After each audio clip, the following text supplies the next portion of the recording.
Who are you? Who do you want to be? Most of us have a version of ourselves that we are striving for, a version of ourselves that we are striving to be. This version of ourselves, this version that we're striving for, is known as our ideal self. Who you are right now, or at the very least, the way you perceive yourself right now, is known as the actual self. Then you have the person you feel like you should be, the ought self. It's not possible to actually become the ideal self, your ideal self. It's an imaginary thing, and the goalpost moves as we age. A year from now, you might have achieved the ideal self that you have for you today, but you'll have a different ideal self. We're human beings, we grow, we change. But let's think about this for a second here. Imagine if you could be your ideal self right now. Despite your actual self, despite how you view yourself currently, imagine if you could precisely alter every facet of your being. Your appearance, gender, skills, strength, intelligence, everything. This is a fantasy. This is a video game character creation screen. Character creation has existed throughout gaming for a very long time. It's existed in Skyrim, Stardew Valley. Most RPGs that you play on, MMOs, they all have some form of character creation, and even those that don't have a character creation. Nowadays, you'll often be able to personalize your experience via cosmetics. You are able to make choices about your characters, how they act and behave, what they look like, what they do. Even in a very strict narrative storytelling game, you still have some amount of control over minor details and choices. You're able to inject yourself into the world. You're able to escape into it. This immersion, if you will, is a vital part of experiencing any type of fictional world, be it a video game, movie, show, book.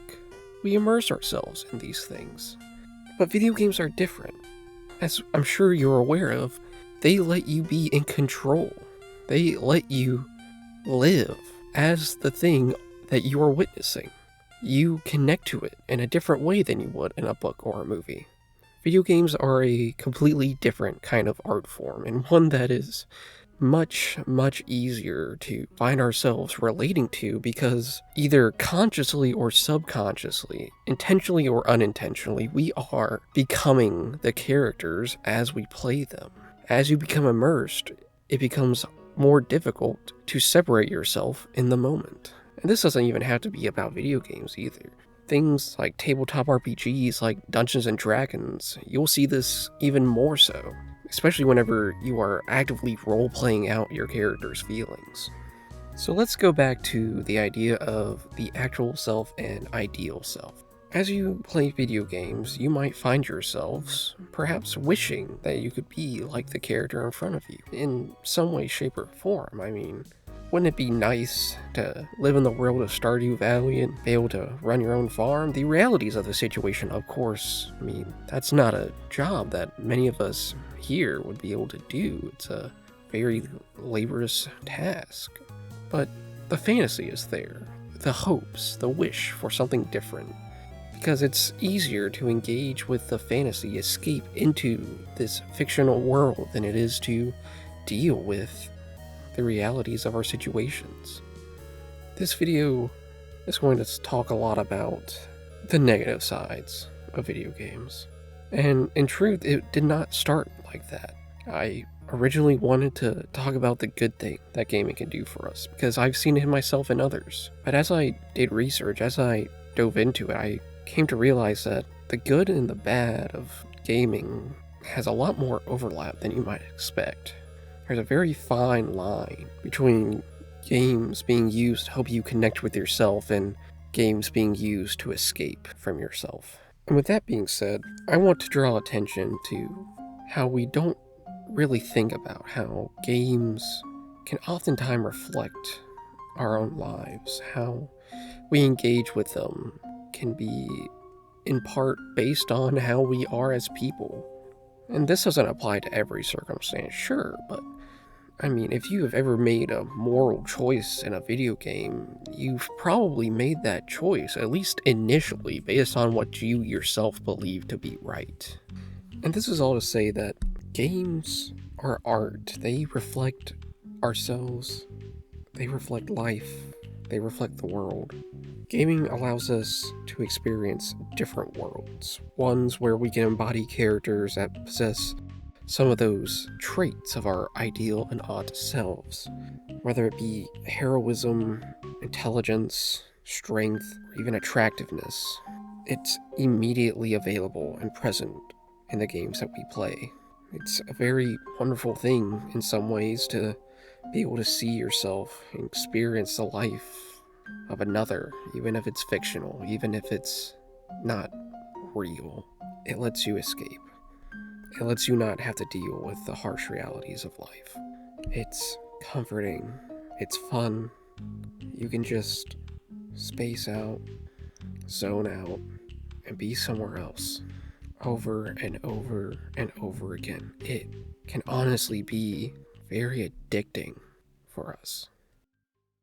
So let's talk about video game addiction.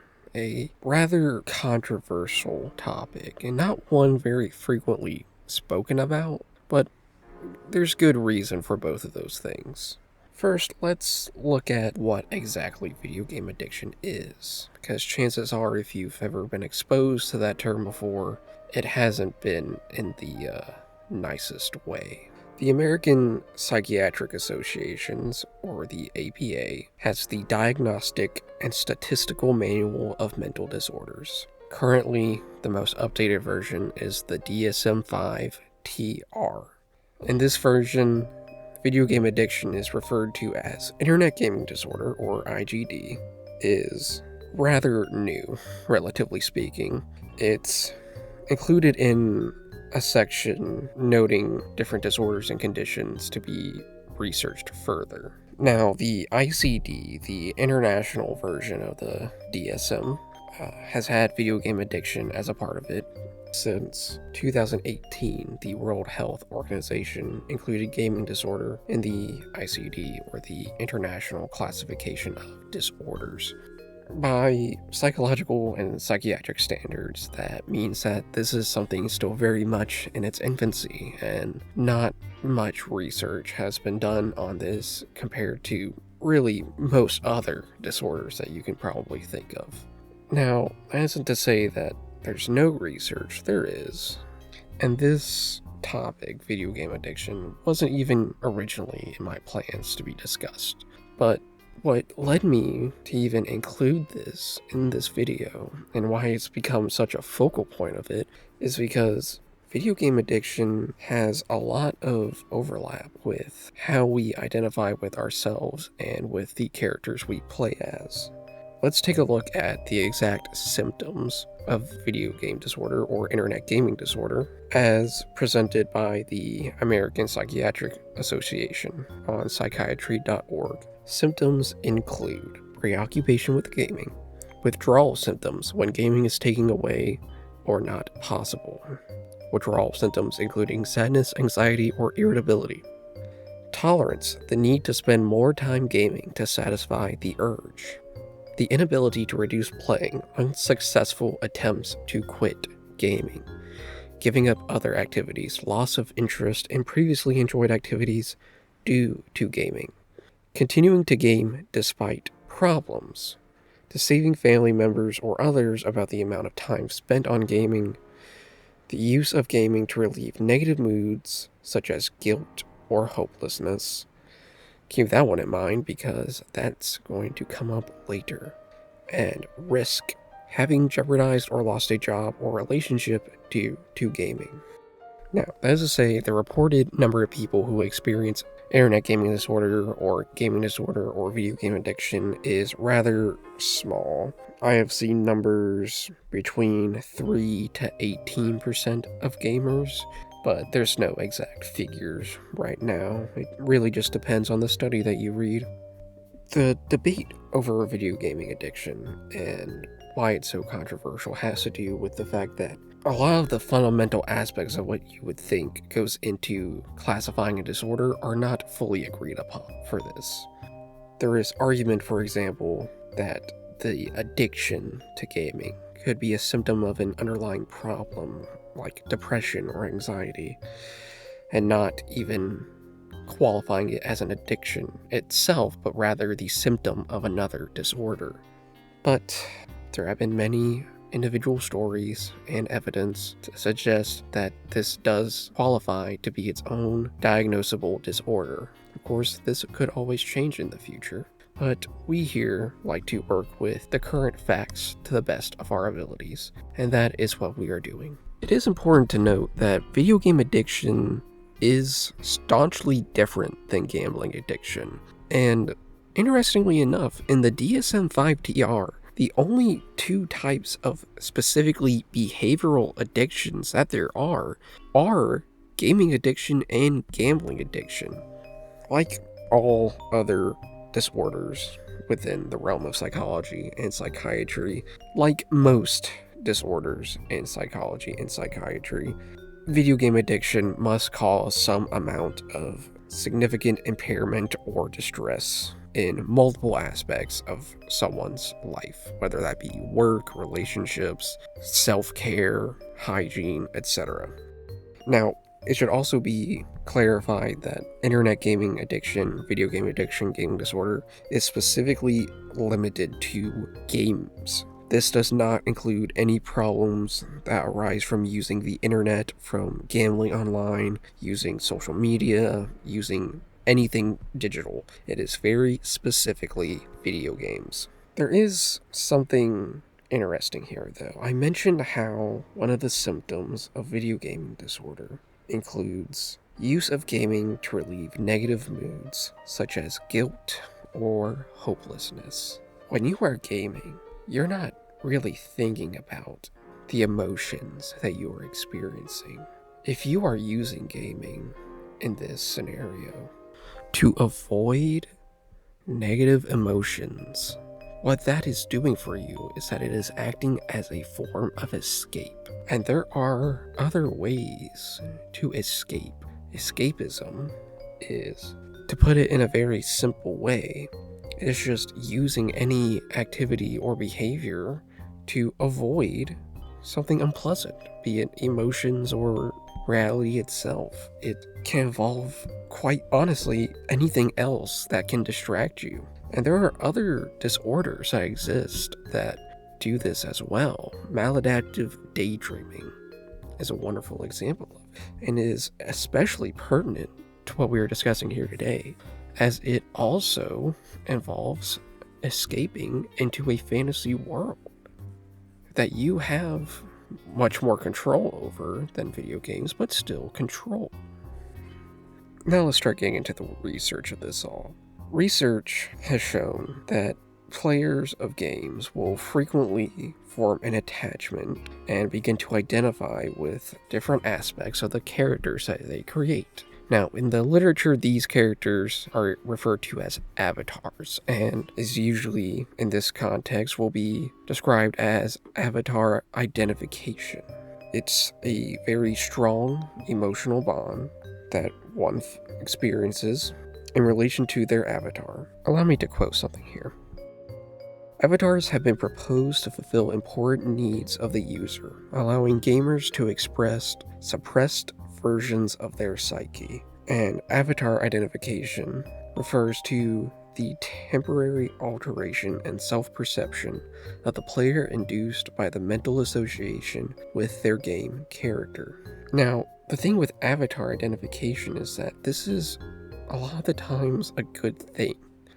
That complicated explanation I just gave you is that it's really just being immersed and connected with the character. It allows you to express yourself, your identity, creativity, and allows you to be fully immersed within the fantasy that is being sold to you. Where the issue lies is that whenever we use the avatars to actively escape from our own realities, we are no longer forming a bond with the avatars, we are mentally becoming them. We are using them to avoid dealing with ourselves and instead living out our own idealized fantasies through them instead of making active attempts to reach the goals in our own lives. We're using the avatars, the characters, to escape from negative experiences and aspects of our own reality. I hope you're beginning to see what I'm trying to say here. The actual self, your perspective on who you are, and your ideal self, who you want to be. When these things are misaligned, this creates something called self-discrepancy, and by escaping to avatars and characters, we are able to alleviate that self-discrepancy, and that can be very addicting. Now, I'm not describing a delusion here, not at all. It's like living in a waking dream, where you get to exist and be who you wish you were, live the life that you want. And that, as we have seen here, that can be good or bad. Gaming is known as a form of active escapism, where we actively engage with the fantasy and roleplay in order to cope. This is different than something like a book or a movie, where we still are escaping, but we're taking a passive role. We do not have any control over what is occurring. We are just merely engaging with it as it allows us to. A paper by some very, very great researchers has noted that this form of coping relieves stress through psychological avoidance, as we have discussed before, escapism, but it comes about when external stressors, like our life, like our jobs, like our relationships, threaten our sense of identity or control. If you feel like you are losing yourself, if you feel like you cannot be who you want to be, who you should be, for whatever reason, video games become a lot more engaging due to their ability to let you very easily express yourself the way you want to be on your own terms. And research has backed up the correlation between our sense of selves and avatar identification, as having a poorer self-concept is associated with problematic gaming when coupled with having stronger avatar identification. Gaming disorder has also been associated with lower self-esteems and deficits in physical, social, and emotional ideas of the self. Higher avatar identification has been reported in gamers who are addicted. So this escapism, or avatar identification, creates a form of addiction to a world that's preferable to our own, to a person who's preferable to ourselves. We begin to prefer the fantasy to our reality. We see things how we want them to be, how they should be, and then we latch onto it. Sometimes, as we have seen here, in dangerous ways. We are not satisfied with how we see ourselves, and we are presented with an opportunity to escape and engage with a world where we can be the selves that we want to be, and that is a temptation that is hard to ignore. But if you've been paying attention, there's been a very small caveat here. This entire time, I have mentioned how the actual self is our own way that we perceive ourselves. It's biased. It's not inherently true. It's our own self-perception. It's very heavily related to the idea of core beliefs and cognitive behavioral therapy, which, if you do not know, cognitive behavioral therapy attempts to look at these core beliefs, analyze them, and then adjust or reshape or even just get rid of the ones that are flawed, that cause distress, etc. That means that for our actual selves and for our ideal selves, it's a matter of perspective. Those are not unchanging variables. We can actually just change them by changing how we view ourselves and how we view what we want to be, how we view how we should be. Because people don't just become addicted to video games. There's a discrepancy that can be addressed at the core of the matter. And we've talked about how avatars or characters are a way for us to live vicariously as our ideal or more ideal selves. Avatar identification functions as a way for us to experience our ideal selves while we are being our actual selves, and that's not really how it's supposed to work, or at least that's not how it usually does work. And this can be both good and bad. The ideal self has never really been something we've ever been able to fully experience in the way we are able to using avatars in video games, but this could be a way to express ourselves and be able to see who we are becoming or who we are trying to become. But on the other hand, if you're struggling with other things, with guilt, hopelessness, depression, anxiety, being able to live vicariously through a video game and experience some form of your ideal self will be tempting to do. It will be addicting. And that's a little scary. That isn't to say I think that video games are inherently addicting, nor do I think that video games are inherently harmful. I think what's harmful is how we engage with them as a piece of media. Whenever we are no longer able to separate the fantasy from reality, whenever we begin to vastly prefer the fantasy to reality, that is whenever a lot of the problems begin. And this is only scratching the surface of addictive factors in video games. There's been a lot of discussion about things like loot boxes and gamblings, and just the gameplay loops in general can be addicting for different reasons, but that is a topic for a different video. And this is why I made this video, because I genuinely believe that video games can be used as a way to help us in this scenario. This has actually already been done in group therapy settings using Dungeons and Dragons, but I believe that this can also easily be applied to video games as well. And I think that it might be able to be done by being just more mindful whenever we engage with these things. There are reasons why we connect with these avatars in such a way. Why do we want to be like them? How can we be more like them? We have more control over our lives than we may like to admit. There are things that we can change, even if they're minor. We make thousands of minor decisions without even consciously thinking about it every single day. We can make a change, if not in how we live, then at the very least in how we view ourselves. You see, yes, playing as our ideal selves can be a form of escapism, but it's also a form of expression, an expression of our self, an expression of who we are, who we want to be, who we think we can be, who we are trying to be. In a way, it can allow us to basically see the goal. Because the idea of the ideal self is hard to grasp, it's hard to really wrap your mind around. But when you have an example, like through a character that you yourself create, it can help show you where you need to go next, what the next thing you can achieve is.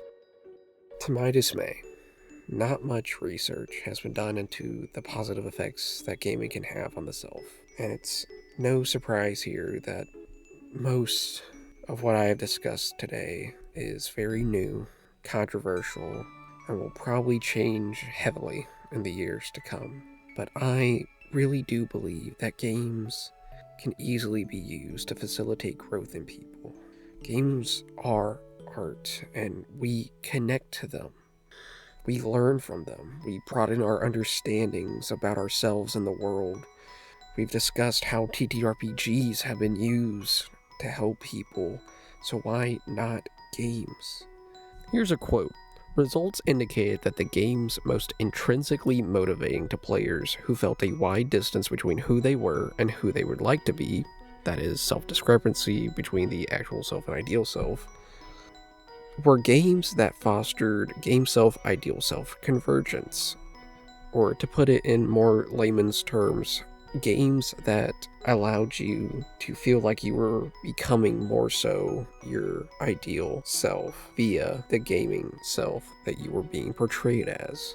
I find that very interesting, because that means that people who tend to find the characters that they are playing as, whenever they find those characters to be becoming similar to who they want to be, that means that whenever people experience that, the games feel more intrinsically motivating. They feel inherently better to play without using external rewards to foster the want to play. That means that games that help us achieve, or that help us immerse ourselves into our ideal selves, just inherently feel better to play. We want to play them more. And I think that can be used for good. I think that by being able to express ourselves in who we want to be in games, we can visualize it better, like a vision board for our own futures. But in the here and now, we are able to watch it play out in front of us, and we're almost able to get a very good image of where we want to end up. How often do you get to experience things from the perspective of the person that you want to be? That's not something that just happens. That's something that video games allow us to do. And I think that this could be used to potentially give us a blueprint of sorts, or give us, at the very least, a goal to strive for. I think that this could be inherently motivational rather than something to escape to, but I do think that that hinges on how we engage with video games as a medium. Because if we use it as a crutch, if we use them as a forms of escape purely and don't treat them like art with the seriousness that they deserve, then they're going to be addicting. They're going to be a way to escape. They're going to be a way to get away from everything, but that's not all they have to be. Complex stories and narratives are being told with video games all the time. Some of the most popular games of the last couple decades have been very narrative-driven adventures, from Undertale to Baldur's Gate 3. We should be able to engage with video games with the respect that they deserve, and whenever we don't do that, we risk thinking that they are always preferable. We risk thinking that nothing can be this good. If we only treat them as fantasy, we begin to ignore the reality around us. But, as I've said before, games are art, and art reflects reality. Reality reflects art. Even when you think you're escaping using games, you're not. You're just engaging with reality in a different way. You're just choosing to ignore all of the artistic merit that makes up the game in order to escape into a fantasy. I'm not qualified to give advice, but this is the fucking internet, and you've listened for this long. So I have a very minor suggestion. Whenever we find ourselves creating a character, or whenever we find ourselves immersed into another character story, I think we should try to take a minute to think about why that is. Why do we relate to it? Are they similar to us? Are they similar to who we want to be, who we think we should be? Because I think that it's time to stop treating games like a silly fantasy, like they're just time wasters. They are art, which means that they are a reflection of our own reality, and our reality reflects them. We should take them seriously, because we've seen today that if we don't, then it's just an excuse that we can use to lose ourselves in them. But when we do take them seriously, we might just be able to learn more about ourselves. So, to quote one of my favorite games, dream not of what you are, but what you want to be. Thank you.